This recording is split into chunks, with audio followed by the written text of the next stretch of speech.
Let's get reaction now from a leading supporter of the public option, former Vermont governor and former Democratic National Chairman Howard Dean. Governor Dean, good morning. Good morning. How are you? I'm well, thank you. I'd like to read back a quote, something that you told me back in August when we talked about this. You said, "You can't have reform without the public option. But as you know, this plan devised by these 10 senators does not include it. So do you oppose it?"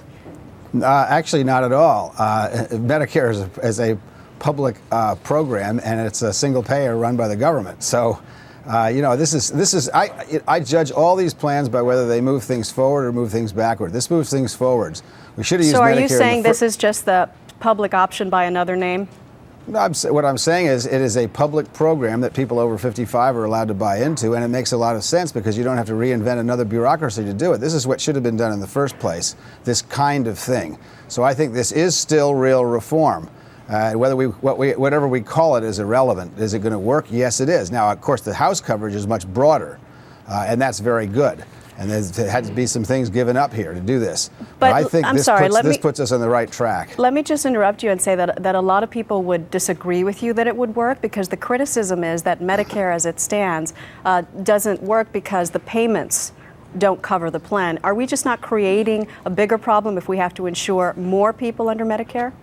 No, not at all. Medicare is a very, very effective program. It's a government-run single-payer program. Everybody over 65 is in it, and it works very well.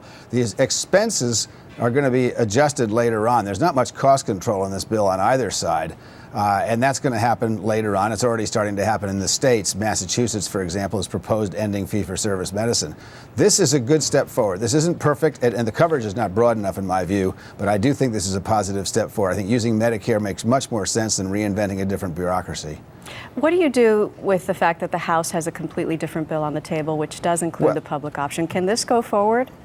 Yes, there's no reason you can't have both, and there'll be some kind of reasonable compromise. Maybe, and I hope whatever they do, the compromise involves expansion of care. That's the most important thing that we're looking at, is expansion of care. And we've got it in the Senate bill, and it's using the Medicare as the substrate, and that's an important advance.